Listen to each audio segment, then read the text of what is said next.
ბავშვობის პერიოდი ჩვენ კარგად არ ვიცით მისი, მაგრამ შემდეგ ის როგორც ჩანს ტანზიაში დიდხანს დარჩა, შემდეგ თბილისშიც გადმოვიდა, თავისი მამულები დაუტოვა ძმებს, სხვადასხვა შემდეგ ეს მამულები რაც ჰქონდათ მათ აი ამ სამ ძმას, რომელიც აქტიურობდნენ პოლიტიკაში, ჩამოართვეს ერეკლე ნაზარალიხანმა 90-იან წლებში ჩამოართვა და ერთი წელი სულხან-საბა ორბელიანი იყო ტოლვილობაში, დევნილობაში იყო ახალციხეში თავის სიმამთან, ათაბაგთან და შემდეგ უკან ერთ წელიწადში დააბრუნეს. ისე დააბრუნდა და სხვადასხვა ერეკლე ნაზარალიხანმა აღუდგინა ის ქონება, იპატია როგორც იტყვიან და შემდეგ მან განაგრძო თავისი მოღვაწეობა თბილისში, მაგრამ ცოტა ხანში როგორც ჩანს მას სულიერი კრიზისი ჰქონდა და 1698 წელს წავიდა ბერად შედგა დავით გარეჯის ნათლისმცემლის ეკლესიაში.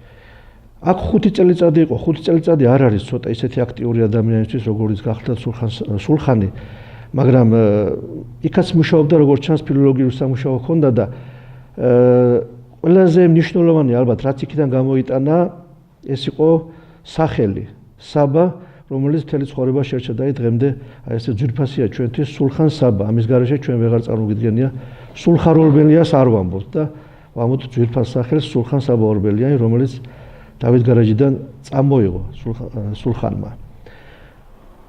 ეს მოხდა 1703 წელს, მაშინ როდესაც მისი გამოსვლა, ესე იგი მონასტრიდან გამოვიდა, ისევ თბილისში დაბრუნდა. ეს ხდება 1703 წელს, როდესაც სპარსეთის შახმა ლევანი მოგეხსენებათ მისი ბიძაშვილია, ბიძაშვილი მამიდაშვილები არიან ქართველი მეფეები, არჩილი, გიორგი მე-11 და ლევანი. და აი ლევანი დანიშნა ქართლის მეფედ, ანუ ჯანიშინად ასეც ეძახდნენ, ვალი ასე ეძახდნენ სპარსელები. დიდხანს არ ყოფილა ლევანი, ერთ წელიწადში გაიწვია სპარსეთში და მის ნაცვლად მოვიდა შვილი, მისი ვახტანგ მე-6. ვახტანგ მე-6-ის მოსვლა იყო უდიდესი კულტურული მოვლენა ქართლის ცხოვრებაში. ვახტანგმა ძალიან მცირე დროში მოასწრო უზარმაზარი საქმეები. თქვენ გაგიკვირდებათ ალბათ, ყველას გაგვიკვირდება, რომ ჩამოვთვალოთ ისინი და დაწვრილებით განვიხილოთ, რა გააკეთა ამ დროს ქართლში ვახტანგ მე-6-ემ. ნუ ჯერ მარტო კულტურული საქმეს რომ მიხედოთ, დაარსა. მან დაარსა ცნობილი სტამბა თბილისში, გახსოვთ ალბათ უამრავი ძალიან ძვირფასი წიგნი გამოვიდა იქ და ეს შრომა დაგვირგვინდა 1712 წელს ვეფხისტყაოსნის გამოცემით. გარდა ამისა, მან შექმნა სწავლულკაცთა კომისია და ქართლის ცხოვრების ტექსტი შეადარა რედაქციებს და დაადგინა. გარდა ამისა, სწავლულკაცთა კომისიას მარტო ქართლის ცხოვრების ტექსტი არ აინტერესებდა, ის ფაქტიურად იყო მცირე აკადემია ასე ვთქვათ, რომელიც იკვლევდა არა მარტო ქართლის ცხოვრების საკითხებს, არამედ გეოგრაფიის, ისტორიის, ეკონომიკის და ისეთ საკითხებს, რომლებიც სხვადასხვა შემდეგ გაშლილი არის სულხან-საბა ორბელიანის ლექსიკონ ქართულში, აი მის ენციკლოპედიურ შრომაში. 1703 წლიდან არის თბილისში სულხან-საბა ორბელიანი და ამ დროს ის მონაწილეობს ვახტანგ მე-6-ის კულტურულ აღშენებლობით საქმიანობაში. ეს როგორც გითხარით, ეს იყო როგორც ეკონომიკური აღშენებლობა, ისევე კულტურული აღშენებლობა. სხვადასხვა მაშინ აშენდა ძალიან ბევრი სასახლე, ქართლში აშენდა ხიდები, სხვადასხვა არხები გაიყვანა და კიდევ ძალიან ბევრი საქმე გააკეთა ვახტანგმა ამ დაახლოებით 9 წლის განმავლობაში, რაც მას ჰქონდა დრო თუ 8 წლის განმავლობაში. შემდეგ ის 1711 წელს სპარსეთის შახმა გაიწვია, როგორც იცოდნენ ხოლმე მოტყუებით, რაღაცა ვიზიტით თითქოს, მაგრამ ფაქტიურად მან შახმა დააპატიმრა ვახტანგი. ქირმანში იყო, ასე ვთქვათ, არაოფიციალურ პატიმრობაში, მას თბილისში ჩამოსვლის უფლება არ ჰქონდა. აქ გააქტიურდა მისი ძმა ქაიხოსრო და ერთ სიტყვით აქ აირია ვითარება და ამ დროს ვახტანგ მე-6-ე აგზავნის თბილისში, აგზავნის კი არა, უпростоრად თბილისში მომავალ ჟან რიშარს, მისიონერს სთხოვს, რომ თბილისში შეხვდეს სულხან-საბა ორბელიანს და დაიყოლიოს პარიზში გამგზავრებაზე, ან ევროპაში გამგზავრებაზე. ჟან რიშარი მიდის ევროპაში ბრუნდება ეს მისიონერი სპარსეთიდან და მე დარწმუნებულია რომ მას მოჰყვებოდა არაერთი აგენტი თბილისამდე და შემდეგ თბილისიდან გორში და გორიდან დასავლეთ საქართველოში და სტამბოლამდე და პარიზამდეც ალბათ მიეხვდნენ. თუ რატომ ამის შესახებ მერე შეიძლება საუბარი გამოჩნდება ჩვენ საუბარში და ეს რისი თქმა მინდა რომ სულხან-საბა ორბელიანის გამგზავრება ევროპაში იყო ერთი შეხედვით ინკოგნიტო საიდუმლო მგზავრობა იყო ეს და ამავე დროს ძალიან ბევრმა იცოდა როგორც ჩანს ამ ინკოგნიტო მოგზაურობის შესახებ. თვითონ რიშარმა შეიძლება დააშავა რაღაც არ ვიცი ძალიან პატიოსანი კაცი ჩანს ეს მისიონერი რიშარი და სხვათა შორის ძალიან უყვარს და პატივს სულხან-საბა ორბელიანს ამდენი თვეების წლის განმავლობაში ერთად არიან და სხვათა შორის როდესაც წერილს უგზავნის კონგრეგაციას რიშარი პარიზში იქ სთხოვს ოფიციალურ პირებს რომ კარგად მიიღონ სულხან-საბა ორბელიანი მართალია ისინი ვერ შეუსრულებენ თხოვნას რიშარმა ეს წინასწარ იცის რომ ვერ შეუსრულებენ მაგრამ მიიღონ კარგად იმიტომ რომ ასეთი პატიოსანი კაცი იშვიათია როგორც არის სულხან-საბა ორბელიანი ესე პირდაპირ წერს რიშარი და თელ საქართველოს მამად მიაჩნიაო და არ მინდაო რომ მას მორალური შეურაცხყოფა ვინმე მიაყენოს ან ვინმე მოატყუოსო და ამის გამო აფრთხილებდა თავის კოლეგებს იქ პარიზში რიშარი ჩვენ თუნდაც წინ გავუსწრით მოვლენას მაგრამ აი თვითონ სულხან-საბას მგზავრობა იყო მთელი ეპოპეა პარიზამდე მთელი წელი მოუდნენ მგზავრობას ჯერ დასავლეთ საქართველოს ჩავიდნენ გორიდან და იქ საკმაოდ დიდხანს დაჰყვეს დასავლეთ საქართველოს პატრიარქთანაც იყო საუბარი რიშარისა და სულხან-საბა ორბელიანის შეხვედრა სულხანს და რიშარს უნდათ თვალი აეხვიათ როგორც ჩანს იქაური საზოგადოებისათვის რომელსაც ევალათ გაეგოთ თუ რისთვის ჩავიდა სულხან-საბა ორბელიანი დასავლეთ საქართველოში და მოულოდნელად ისინი ფოთიდან გავიდნენ ზღვაში ფელუკათი ასე ეძახის სულხან-საბა ორბელიანი და შემდეგ უკვე ზღვით წავიდნენ სტამბოლისაკენ და ეს არ იყო იოლი მგზავრობა ძალიან ძიმე ზღვასთან პირველი შეხვედრა იყო სულხანისა და სხვათა შორის თავის შემოქმედებაში მხატვრულ შემოქმედებაში ზღვა არის სიმბოლო უბედურებისა და ხიფათისა. სტამბოლში ჩავიდნენ მშვიდობიანად და სტამბოლიდან გაემგზავრნენ ხმელთაშუა ზღვით შემდეგ და სხვათა შორის საინტერესო რა არის საისტორიოდ მივადექით იქ აგენტურის საკითხს საიდუმლო მგზავრობაა მაგრამ მარსელში რო ჩადიან ეს არის 1714 წლის თებერვალი აი მარსელში სულხან-საბა და ჟან რიშარი რო ფეხს ჩაადგამენ მასში მიწაზე რო დაადგამენ ფეხს ზღვიდან სწორედ ამ დროს გადმოდის გემიდან გადმოდიან სპარსელი ელჩები რომელთაც ხელმძღვანელობს სპეციალური საელჩოს ეს არის თქვათ გზავნილი სპარსეთიდან გამოგზავნილი ჯგუფი და ამ ჯგუფს ხელმძღვანელობს ვინმე აკოპ ჟანი აკოპ ხანი აკოპი არის წარმოშობით სომხური წარმოშობის ირანელი ელჩი რომელიც ხელმძღვანელობს ამ ჯგუფს და მოსდევს ფაქტიურად სულხან-საბას და რიშარს მოსდევენ და მათ ამალას და სანამ სულხან-საბა შეხვდებოდა ლუდოვიკო მე-14-ს მანამდე უკვე ეს ჯგუფი შეხვდა მას საფრანგეთის მეფეს და გააფრთხილა როგორც შემდეგ გაირკვა გაფრთხილებული იყო ლუდოვიკო მე-14 რომ არანაირი ხელშეკრულება არანაირი ოფიციალური მოლაპარაკება არ ეწარმოებინა სულხან-საბასთან თორემ სპარსეთის შაჰი მზად იყო ყველა ნეგოციანტი ელჩი და ოფიციალური პირი გამოეძევებინა თეირანიდან ეს იყო კაცრი გაფრთხილება ირანიდან ირანმა როგორ გაბედა ეს კაცრი გაფრთხილება თქვენ მოგეხსენებათ იმ დროს საფრანგეთი ძალიან მძიმე მდგომარეობაში იმყოფება მას წაგებული აქვს ომი ინგლისთან ეს იყო უმძიმესი დამარცხება საფრანგეთისა რომელშიც დაიღუპა 3 მილიონი ფრანგი აი ამ პერიოდში ამ ომის დროს და დაკარგა 2.5 მილიარდი ფრანკი მაშინ როდესაც საფრანგეთის წლიური შემოსავალი იყო 117 მილიონი. ესე იგი 2.5 მილიარდს კარგავს მაშინ როდესაც წლიური შემოსავალია 117 მილიონი. და ამ დროს სულხან-საბა ორბელიანი ლუდოვიკო მე-14-ს თხოვს ასესხოს საქართველოს ვახტანგ მეექვსეს 300,000 ეკიუ, რომელიც უნდა ჩაიტანოს ირანში და ოფიციალური ვერსიით ეს 300,000 ეკიუ არის საქართველოს ქართლის ვალი, რომელიც უნდა გადაეხდა ვახტანგ მეექვსეს და არ გადაუხდია, მაგრამ ფაქტობრივად ეს არის ქრთამი, რომელიც უნდა დარიგდეს შახის კარზე. ესეთი დეფინიცია მისცეს ამას.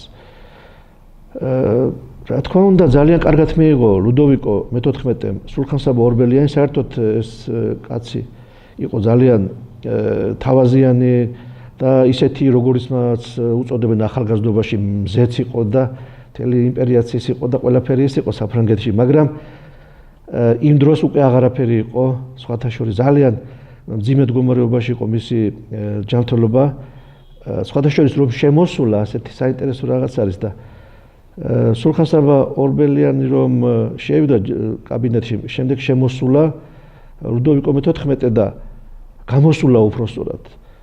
და აი ამ შეხვედრის დროს რო შეუხედავს ფერად უკვე გაყვითლებული ყოფილა ავადმყოფობისგან ეს ლუდოვიკო მე-14 და დაუჩივლია სულხან-საბასთან რომ კაცო 60 წელს გადავწდიო და რაღაცა თავს ვეღარ ვატყობ ისე ახალგაზრდობასო, ახალგაზრდულ ენერგიასო.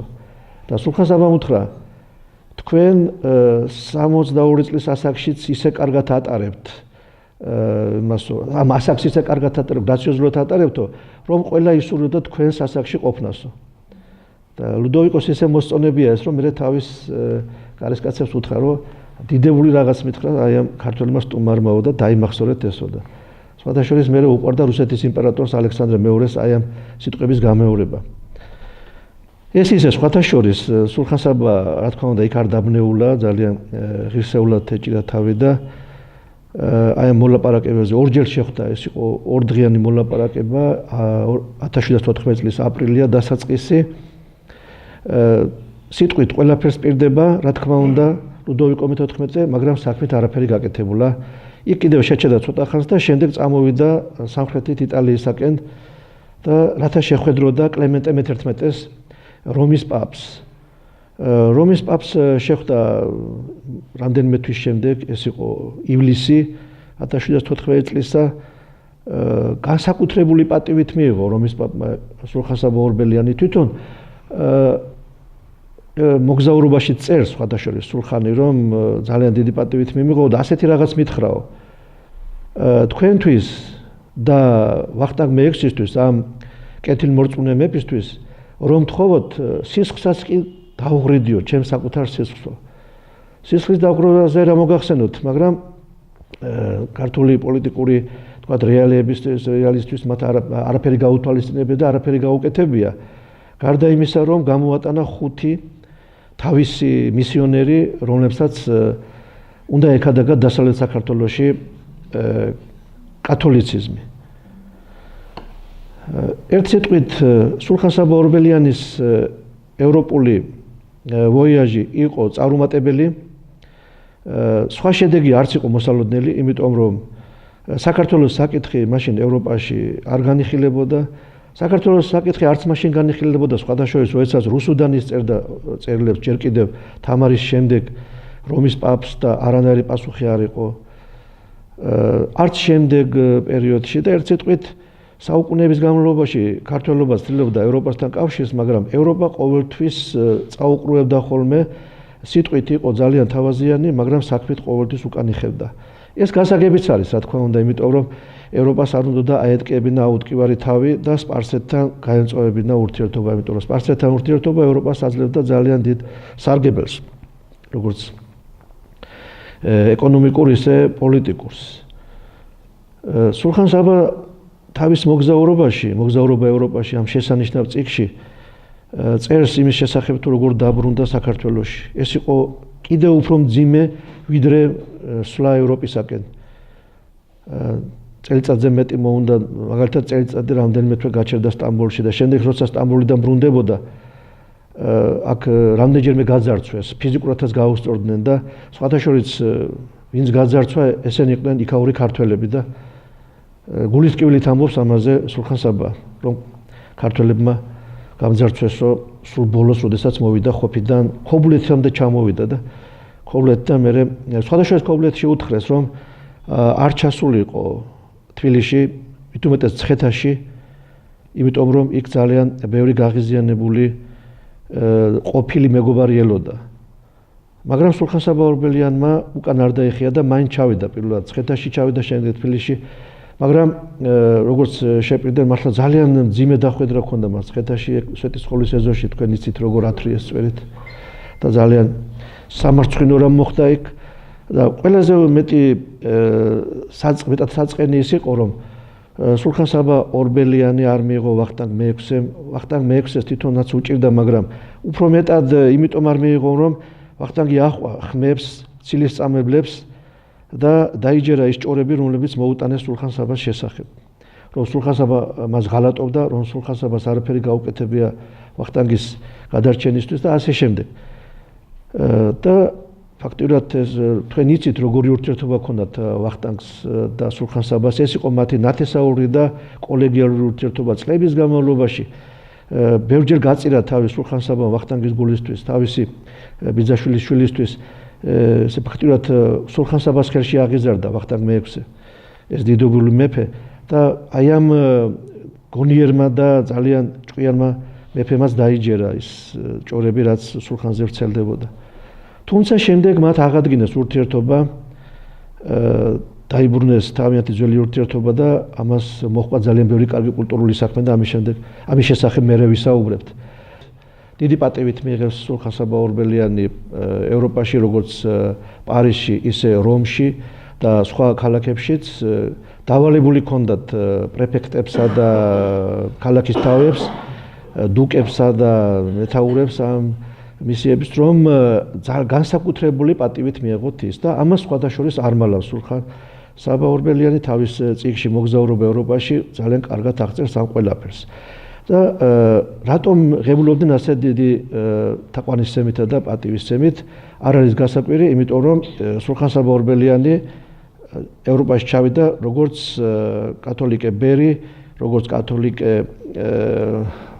მართლმორწმუნე, ასე ვთქვათ, და ეს ჩვენ საზოგადოებას, აქ მაშინდელ საზოგადოებასაც, სხვადასხვა დღევანდელ საზოგადოებასაც ძალიან აღელვებს. მას ძალიან ბევრი ჭორი, ბევრი ჭორმართალი ვრცელდებოდა სულხან-საბა ორბელიანზე მაშინაც და დღესაც და ალბათ მომავალშიც იქნება საუბარი ამაზე, რატომ მიიღო კათოლიკობა. სხვადასხვა ჯერ კიდევ 80-იან წლებში არის ცნობა ასეთი, მიხეილ თამარაშვილმა აღმოაჩინა ევროპის რომის არქივებში იპოვა დოკუმენტი, რომლის მიხედვით ჩანს, რომ 1686 წელს უკვე სულხან-საბა მოიხსენიება როგორც კათოლიკე, სარწმუნოებით კათოლიკე და როგორც ჩანს 86-ში მიუღია უბრალოდ ეს სარწმუნოება. შემდეგ ამას ბევრი უარყოფდა, მით უმეტეს მართლმადიდებლურ მონასტერში წავიდა ბერად, მაგრამ ეს კამათი ისევ განახლდა 1700-იან წლებში და ბევრი მithმა-მოთქმა იყო ამაზეც კიდევ, ბევრი ბრალდება იყო. თვითონ სულხან-საბა ორბელიანს ამაზე არ გაუკეთებია არასოდეს კომენტარი, ერთადერთხელ უწერია მოგზაურობა ევროპაში, აი ბოლოს უწერია, რომ მე როცა მომთხოვესო ამის დაგმობაო, მართლმადიდებლობის, რატომღაც მართლმადიდებლობის უწერია დაგმობა, მე ეს არ გავაკეთეო. სვეტიცხოველში ხდება ეს ამბავი და სხვა კომენტარი არ აქვს მასზე.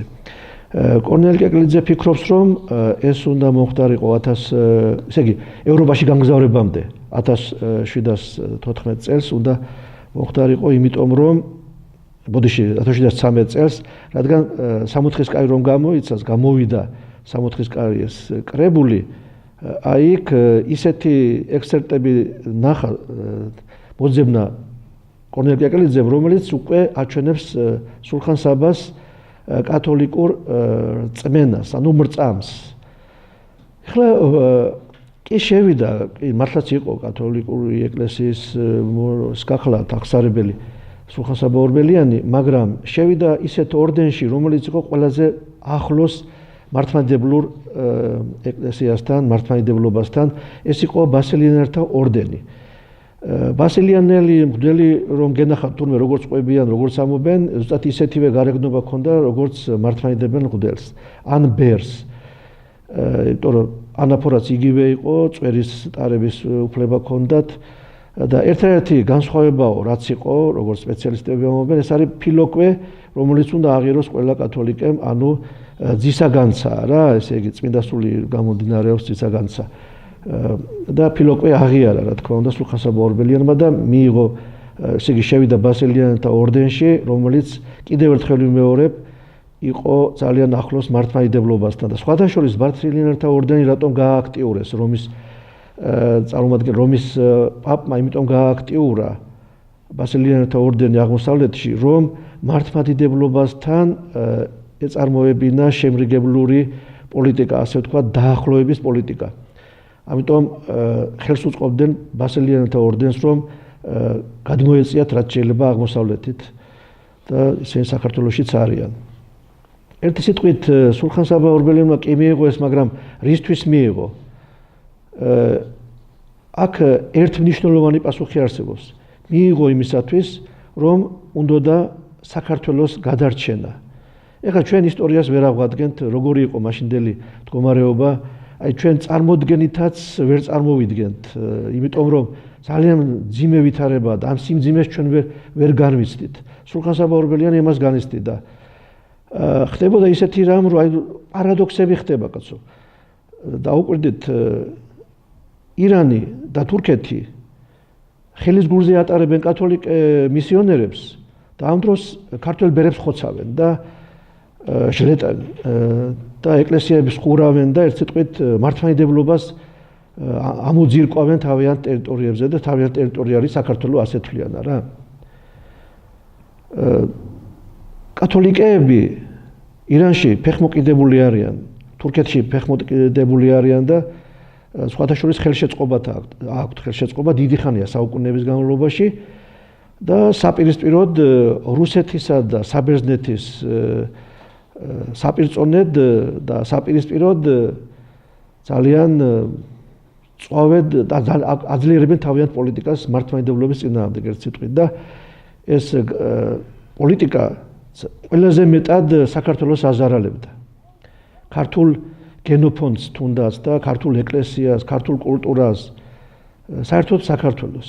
ძალიან მძიმე მდგომარეობა იყო ამ მხრიდან და სულხან-საბა ორბელიანმა იფიქრა, რაციონალისტი იყო სულხან-საბა, მარტო ის არ იყო თქვათ მწერალი და მოაზროვნე და ფილოსოფოსი, ეს იყო თავისი ბუნებით რაციონალისტი. კათოლიკური რაციონალიზმი შემთხვევით არ გადმოსულა მის აზროვნებაში, იმიტომ რომ ასეთი ტიპის მოაზროვნე იყო, რომ აი ამ რაციონალიზმით, რაციონალისტურად შეხედა ვითარებას და მიიჩნია, რომ კათოლიკური სარწმუნოების მიღება საქართველოს გადაარჩენდა. და ეს იყო ერთადერთი გზა მისი აზრით. რა თქმა უნდა, დღევანდელი თვალსაზრისით ეს შეცდომა იყო, იმიტომ რომ ჩვენ თუ უკვირდებით, იყო კიდევ მცდელობები, რომ კათოლიციზმზე გადასულიყო ქართველობა, მაგრამ ამას ძალიან ტრაგიკული შედეგები მოჰყვა და მძიმე სიტუაციები შექმნა საქართველოში.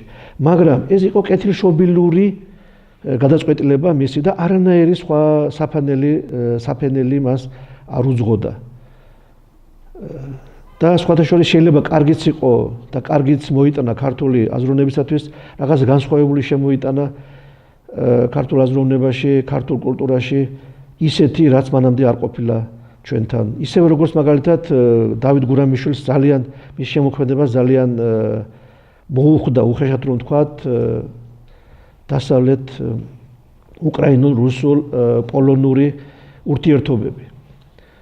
ისე რომ სულხან-საბას კათოლიკობა იყო ნებაყოფლობითი აქტი და იყო კულტურული მოვლენა და არა თქვათ ეკლესიის საწინააღმდეგო მოვლენა, როგორც გაავრცელეს მაშინ ეს მართლმადიდებლობის წინააღმდეგ მას არაფერი ჰქონდა, თვითონაც დაბადებული იყო მართლმადიდებლად და მართლმადიდებლურ წრეში ტრიალებდა სულ. მაგრამ როგორც ჩანს, თავისი აზროვნებით იყო რაციონალისტი, იყო კათოლიკური რაციონალიზმის თაყვანისმცემელი. ამის გამო ნუ დავძრახავთ მას, პირიქით მე მგონია რომ ეს კარგი იყო.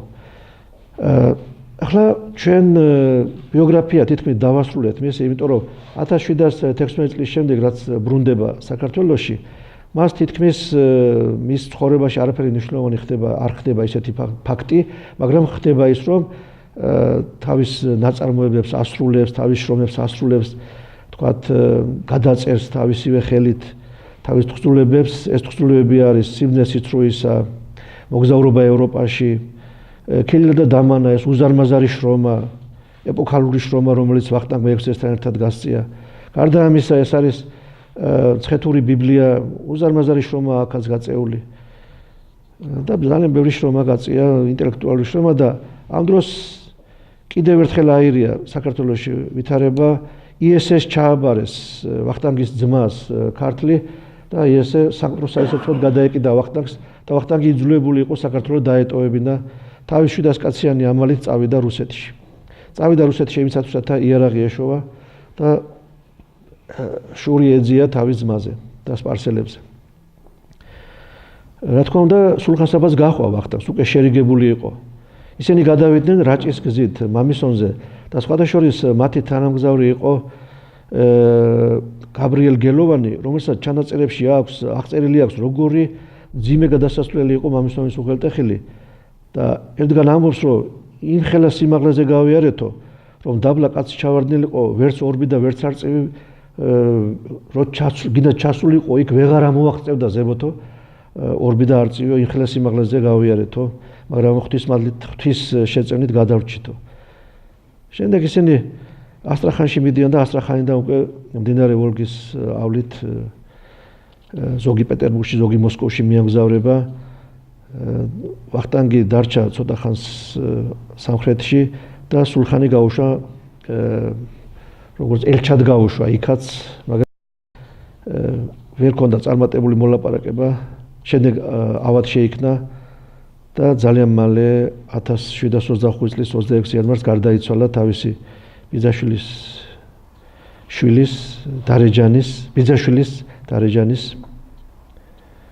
ბიძაშვილის შვილი იყო ბოდიში, დარეჯანის სასახლეში.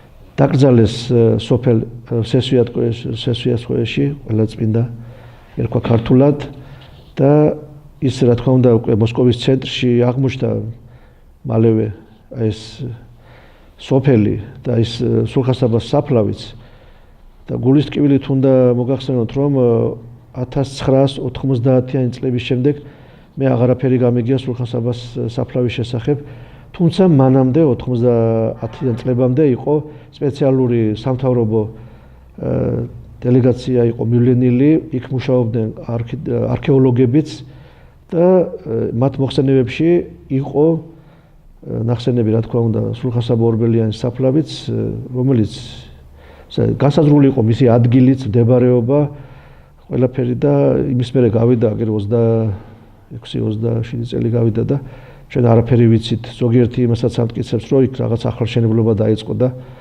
იმ ახალშენებლობებში მოჰყავო ეს საფლავიც, არ ვიცი, ღმერთმა უქნას, რომ ასეთი რამ მოხდარიყო. თუმცა მოსალოდნელია. სულხან-საბა ორბელიანის შემოქმედება მრავალფეროვანია. მისი მოღვაწეობა, როგორც მოღვაწეობა იყო მრავალფეროვანი შემოქმედება, ის არის მწერალი, ის არის ფილოსოფოსი, არის ისტორიკოსი, არის მოაზროვნე, არის სულხან-საბა არის გეოგრაფი, კარტოგრაფი, სულხან-საბა არის სხვათა შორის ჟურნალისტი, სულხან-საბა არის დიპლომატი და უამრავი რამ შეიძლება მიესადაგოს მის მოღვაწეობას და ითქვას, რომ ის არის პირველი ქართველი ამ დარგში. მაგრამ მე მაინც გონია, რომ მისი ყველაზე ძვირფასი და ყველაზე მთავარი შრომა არის სიბნეს სიცრუის. არ გაგიკვირდეთ, რატომ არ თქვი სიტყვის კონა. სიტყვის კონა, რა თქმა უნდა, სამაგიდო წიგნია ყველა ჩვენგანისთვის, ვისაც ქართველოლოგიური ინტერესები აქვს. ყველა სამაგიდო წიგნად ითვლება სულხან-საბას ეს შეუცვლელი ლექსიკონი. ეს არის გენიალური შემოქმედების ნაყოფი, მაგრამ რატომღაც გონია მაინც, რომ სიბნეს სიცრუის არის მისი შემოქმედების გვირგვინი, იმიტომ რომ აქ გამოვლინდა სულხან-საბას აზროვნების ყველა საუკეთესო თვისება. რაც სხვაგან ვერ გამოვლინდა, ერთბაშად აქ გამოვლინდა და აქ ჩანს სულხან-საბა როგორც მოაზროვნე, როგორც მწერალი, როგორც მხატვარი, როგორც ესთეტიკოსი, როგორც ეთიკოსი, როგორც ფსიქოლოგი. და საერთოდ ეს არის შესანიშნავი წიგნი. ჩვენ ვიცით ახლა ესოპეს დროიდან მოყოლებული ბევრი არ არის ხელისთითებზე ჩამოითვლება მეიგავეების სახელები, ესოპე ვახსენეთ, შემდეგ არის ლაფონტენი, ლესინგი, კრილოვი, ფედრა და შეიძლება ხითარგოშის დავასახელოთ სომხური ლიტერატურიდან, ბევრი არ არის ერთ სიტყვით და აი ამ უძლელესი ჟანრია სხვათა შორის ეს მეიგავეობა, იგავარაკის ჟანრი არის ძალიან მძიმე რთული ჟანრია და ამიტომაც ბევრს არ უყვარს ის.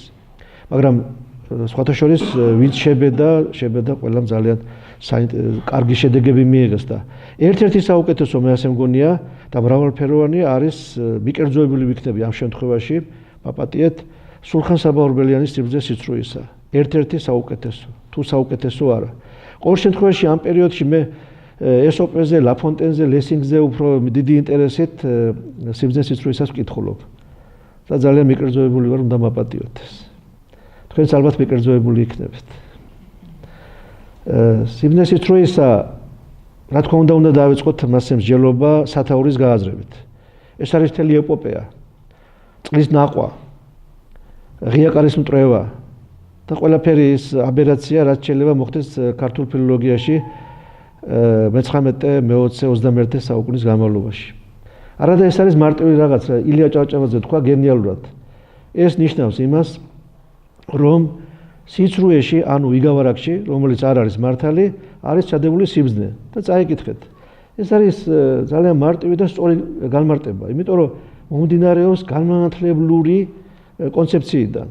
სწორედ განმანათლებლები ამბობდნენ, ვინკელმანი იყო ეს თუ შილერი თუ სხვა გერმანელი თუ ფრანგი თუ ინგლისელი, რომ განმანათლებლობისთვის თავარი იყო რა, რომ მოქალაქეს ადამიანს განათლება მიეღო და აი ამ განათლებით ყოფილიყო საზოგადოების სრულყოფილი წევრი, დახვეწილი წევრი.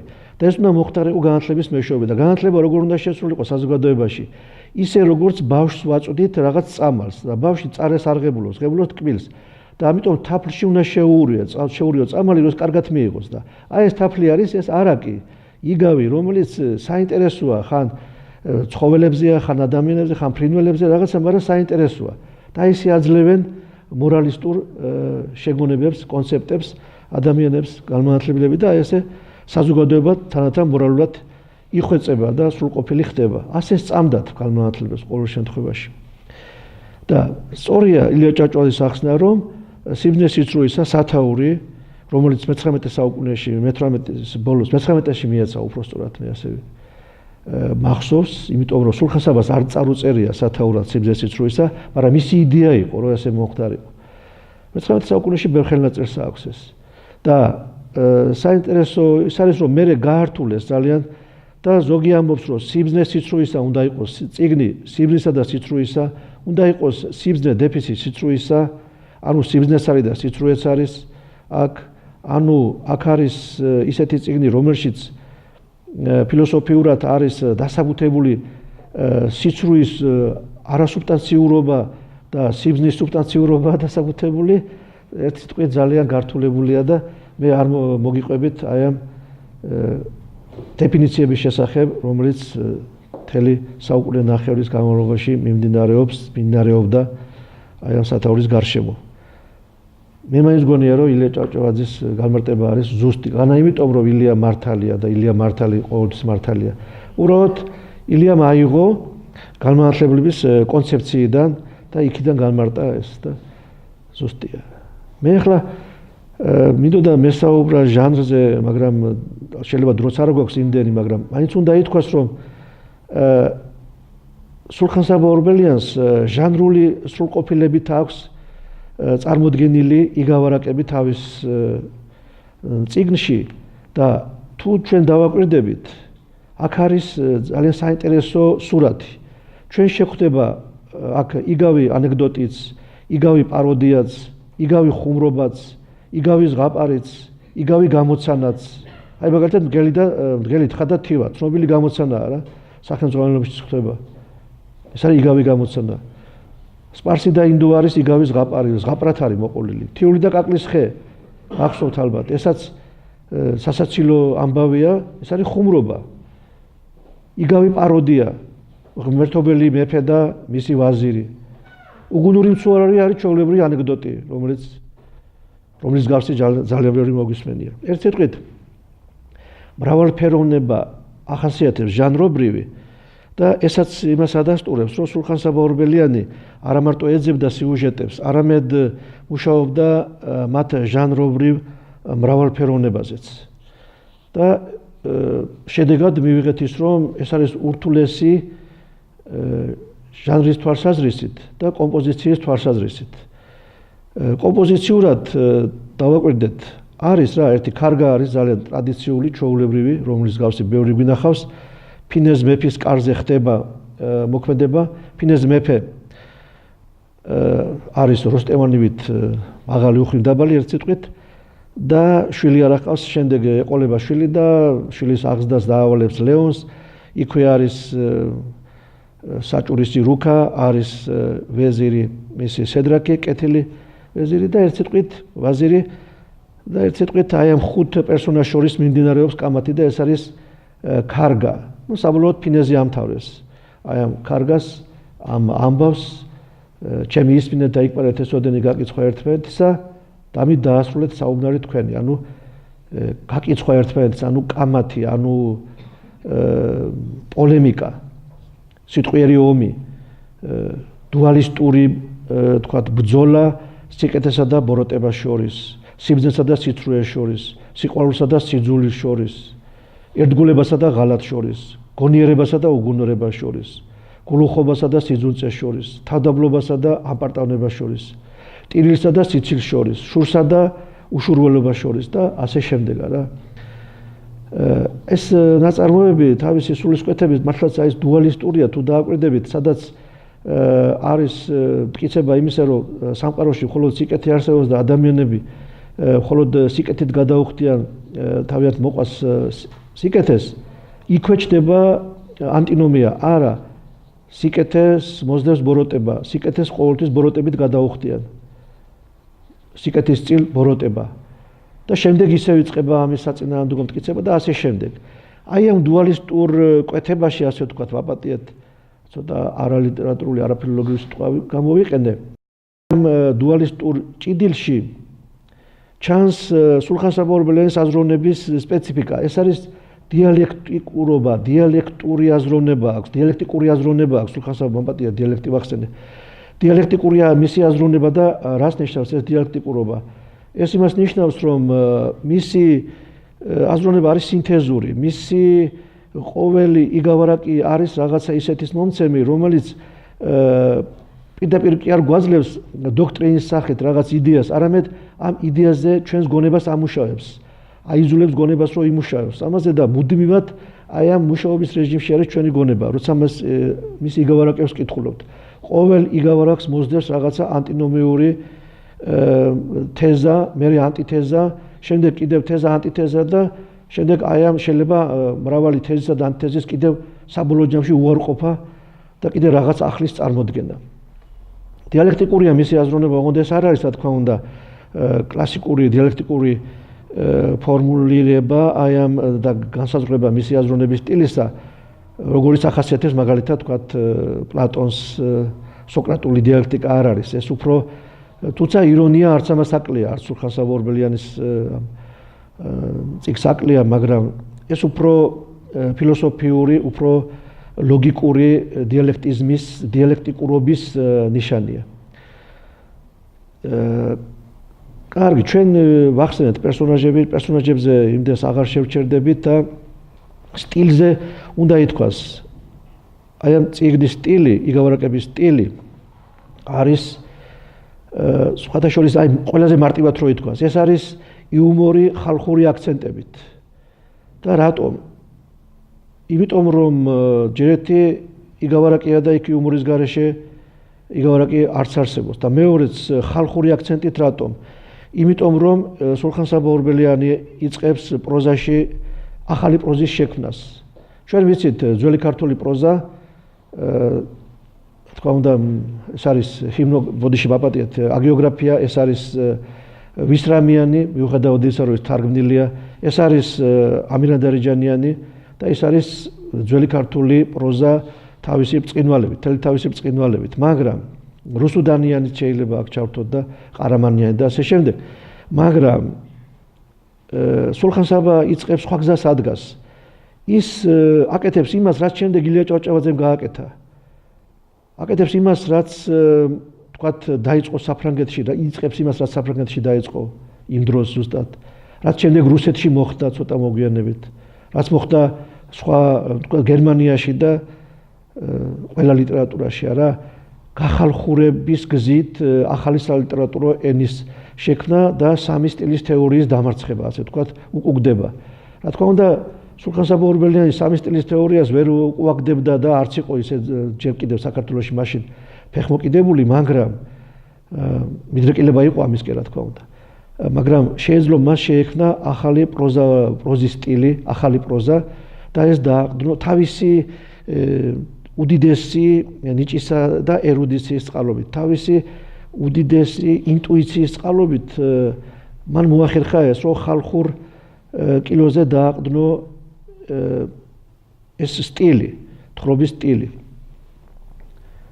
მე არ ვამბობ იმას, რომ ენა მთლიანად ხალხურია, რა თქმა უნდა, არ არის ხალხური და შეუძლებელიც იყო ესა და ეს ნონსენსი იქნებოდა.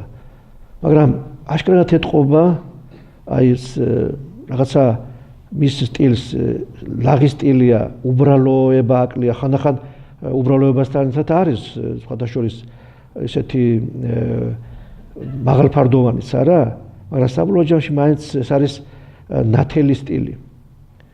დიალოგური სტილია, დიალექტიკური აზროვნება მეთქი წეღან თქვი, მოულოდნელობის ეფექტები ახასიათებს და ერთ სიტყვით ძალიან მნიშვნელოვანი სიტყვა არის ქართული ლიტერატურის ისტორიაში და როდესაც ჩვენ ქართულ პროზაზე ვსაუბრობთ ხოლმე, ყოველთვის ვახსენებთ სულხან-საბა ორბელიანს როგორც დამწყებს ქართული პროზისა, ილია ჭავჭავაძეს როგორც გარდამქმნელს ამ პროზისა უკეთეს გზაზე და შემდეგ დანარჩენებს აღარ დავასახელებ, შეიძლება ეს იყოს მიხეილ ჯავახიშვილი, შეიძლება იყოს კონსტანტინე გამსახურდია, შეიძლება სულ ბოლოს ოთარ ჩხეიძე, კიდევ გურამ დოჩანაშვილი, ამაზე თქვენ რა თქმა უნდა არ საუბრობთ, მაგრამ როცა ქართულ პროზის სტილს ვახსენებთ, რა თქმა უნდა, ყოველთვის უნდა გვახსოვდეს, რომ სიტყვის პაპა ამ შემთხვევაში არის მართლაც პაპა სიტყვისა სულხან-საბა ორბელიანი. და სტილი თავისუფლად უკავშირდება, რა თქმა უნდა, ენას.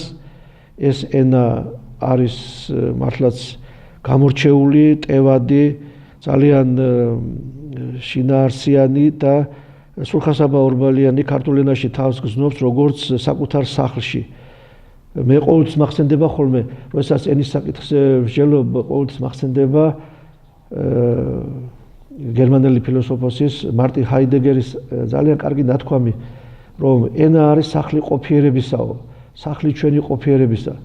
ქართული ენა ჩვენი ყოფიერების სახლი სულხან-საბა ორბელიანმა გადაარჩინა და სამუდამოდ დაგვიტოვა აი ესე შეკეთებული, რომ იქ წყალი აღარ ჩამოდის და აღარ ჟონავს. მე მგონი არც აღარასოდეს ჩამოჟონავს ჩვენი ქართული ენის სახლის სახურავი წყალს არ გაუშვებს არასოდეს. ისე გაამაგრა სულხან-საბა ორბელიანმა. და ეს მან გააკეთა უდიდესი ძალისხმევითა და უდიდესი შრომის წყალობით. როგორც ამბობენ სულხან-საბა ორბელიანი თავის ლექსიკონზე, სიბრძნეს სიცრუისაზე, მიგავარაკებზე მუშაობდა მთელი ცხოვრების განმავლობაში. სიყრმიდანვე მუშაობდა ამაზე.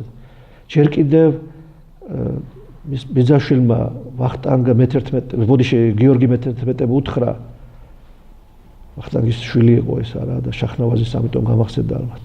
გიორგი მე-11 უთხრა, რომ ემუშავა ლექსიკონის, ქართული ლექსიკონის შედგენაზე.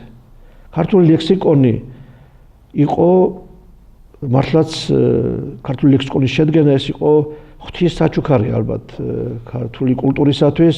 იმიტომ რომ როგორც გითხარით წეგან დასაწყისში, ეს შეიქმნა იმ დროს, როდესაც არაფერი მოასწავებდა ასეთი შრომის დაბადებას.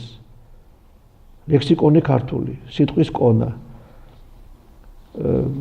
თქვენ ჩემზე კარგად იცით მნიშვნელობა ამ წიგნისა, ამაზე არ ვისაუბრებთ, მაგრამ უნდა ითქვას, რომ ეს არის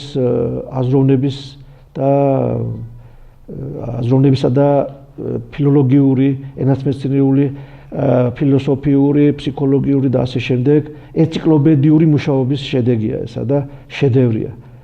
სხვადასხვა იმ დროს, როდესაც სულხან-საბა ორბელიანი უკვე ამთავრებს მუშაობას, უბრალოდ მუშაობს, ეს ცოტა მოგვიანებით დაამთავრა შეკრიბა ლექსიკონზე. დაახლოებით იმ დროს საფრანგეთში მუშაობენ ფრანგული ლექსიკონზე მუშაობენ, ხელმძღვანელობენ სხვადასხვა წარმოედგინეთ როგორი მოაზროვნეები, დიდრო დალამბერი უშუალოდ ხელმძღვანელობენ ამ ენციკლოპედიას, ფრანგულ ენციკლოპედიას და მათ ეხმარებიან რუსო, ვოლტერი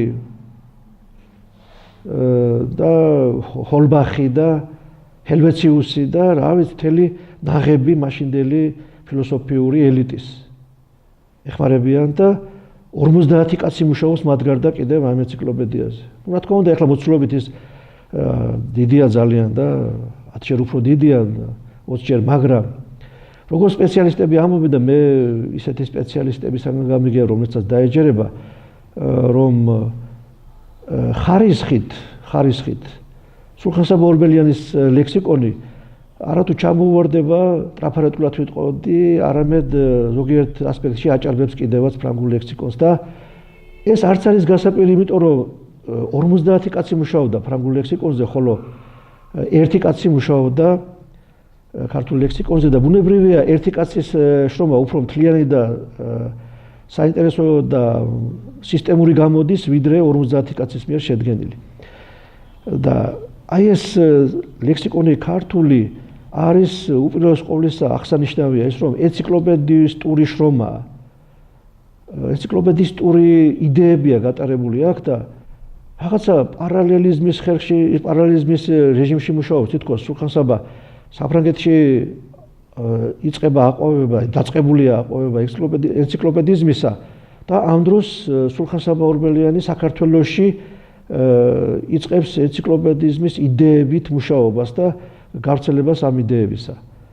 ეს არ უნდა იყოს შემთხვევითი. ხშირად კითხულობენ, აი სად არის დამადასტურებელი დოკუმენტი, რითაც შეიძლებოდა ეხელმძღვანელა და ასეთი სრულყოფილი ფორმა მიეცა თავისი ენციკლოპედიური შრომისთვის სულხან-საბა ორბელიანს. ამის დოკუმენტი არ არსებობს, მაგრამ არსებობს ჩანაწერი სულხან-საბა ორბელიანისა, რომელშიც მინაწერი უпроსტად ამ ლექსიკონზე, რომელშიც ამბობს, რომ მე სტამბოლში ყოფნის დროს ბიბლიოთეკაში შევჩერდიო, ბიბლიოთეკაში ნახე წიგნებიო. როგორც ჩანს, სულხან-საბა ორბელიანმა წელიწადისა და 4 თვის განმავლობაში იმუშავა სტამბოლის, ანუ კონსტანტინოპოლის ბიბლიოთეკაში და იქ დაამუშავა არაერთი ფრანგული ლექსიკონი. და როგორც ჩანს, იდეები აი ესეთი ზუსტი და ადეკვატური იქიდან წამოიღო. და ესაც მისი მუშაობის სტილზე მეტყველებს, მის უდიდეს პასუხისმგებლობაზე მეტყველებს და მის დიდ კულტურაზე. ჩვენ უნდა ვისაუბროთ აგრეთვე იმის შესახებ, თუ რატომ არის ეს შრომა ლექსიკონი ქართული ენციკლოპედისტური, უპირველეს ყოვლისა, იმიტომ რომ ეს არ არის მარტო ლექსიკოგრაფიული შრომა, არც ლექსიკოლოგიური. აქ მარტო სიტყვები არ შეუკრებია და მარტო სიტყვები არ განუმარტავს. მან მოგცა ეკონომიკური, თქვათ, გეოგრაფიული, კოსმოლოგიური თუ ასტროლოგიური თუ ასტრონომიული ცნებების, ფილოსოფიური, ფსიქოლოგიური ცნებების განმარტებები მოგცა. თანაც განმარტებები მოგცა არა ენობრივ დონეზე, არამედ ცნებით დონეზე. მან ცნებები განმარტა და რა სიტყვები. და ეს არის მისი პრინციპული გზა არის და აი აქაც ეთყობა, რომ მას დიდი შრომა გაუწევია იმისათვის, რომ მიეღო უპრეცედენტო შედეგი. ანუ დაეწერა ისეთი წიგნი, რომლის მსგავსი ქართულ კულტურაში მანამდე არ არსებობდა. არათუ ქართულ კულტურაში, აგერ ფრანგულ კულტურაშიც როგორ შეიქმნა დიდი ძალისხმევის შედეგად რა. ყველა დარგის სპეციალისტი ახლა იყო თავის დროზე ასეთი ტენდენციები, რომ როგორც ვეფხისტყაოსანში ხედავდნენ ყველა დარგის თქვათ ჩანასახებსა და განვითარების ასე ვთქვათ საშუალებებსა და გზებს და იცავდნენ დისერტაციებს სხვადასხვა ვთქვათ არალიტერატურულ თემებზე. ეს იყო ასეთი მოდა სულხან-საბა ორბელიანზეც, რომ ვთქვათ სულხან-საბა ორბელიანის შემოქმედებაში უნდა ეძებათ ეკონომიკური საფუძვლები, უნდა ეძებათ თქვათ ფილოსოფიური საფუძვლები და ეძებდნენ კიდევაც ზოგი პოულობდა კიდევაც. მე არ ვარ იმის მომხრე, რომ სულხან-საბა ორბელიანი გამოვაცხადოთ ფილოსოფოსად, გამოვაცხადოთ გეოგრაფოსად, გამოვაცხადოთ ისტორიკოსად და შემდეგ ოსანა უგალობოთ მას როგორც წმინდა და კულტურის თქვათ ესეთ მოვლენას, არა საკულტო მოვლენას. ამის მომხრე არა ვარ, მაგრამ იმის მომხრე კი ვარ, რომ მის აზროვნებაში დავინახოთ ევროპული რაციონალიზმი, რომელიც მასთან მოვიდა და ის მასთან მივიდა. ასე ვთქვათ, ერთმანეთი იპოვეს ევროპამ და სულხან-საბა ორბელიანმა. და მისი ყოველი წიგნი, მისი ყოველი შრომა არის შედეგი აი ამ დაახლოებისა, ურთიერთდაახლოებისა. კულტუროლოგიაში დიფუზიას უწოდებენ ამას. ახლა რა თქმა უნდა ფიზიკური ეს არ არის ჰუმანიტარული ტერმინი, მაგრამ ასე ეძახიან კულტუროლოგები დიფუზია, ანუ შერწყმა, შეერთება სხვადასხვა ფენომენებისა, კულტურის სხვადასხვა ფენომენებისა და ეს დიფუზია მოხდა ქართულ კულტურასა და ევროპულ კულტურას შორის და ეს განახორციელა სულხან-საბა ორბელიანმა. მართალია მისი მოგზაურობა ევროპაში აღმოჩნდა წარუმატებელი, მაგრამ სამაგიეროდ წარმატებული აღმოჩნდა მისი ინტელექტუალური დაახლოება ევროპასთან. მე ნიშანდობლივად მიმაჩნია ის ფაქტიც, რომ სულხან-საბა ორბელიანი მანამდე მას დიდი დრო ჰქონდა, დღიურებს არ წერდა, არ წერს შთაბეჭდილებებს, არ იწერს. მოგზაურობა ევროპაში იწყება მას შემდეგ, რაც გამოდის ვერსალის კარს რომ მიიხურავს და საბოლოოდ დაკარგავს იმედს, აი მაშინ იწყებს წერას მოგზაურობა ევროპაში და ესაც გასაგებია ალბათ. აი შთაგონება მისცა იმ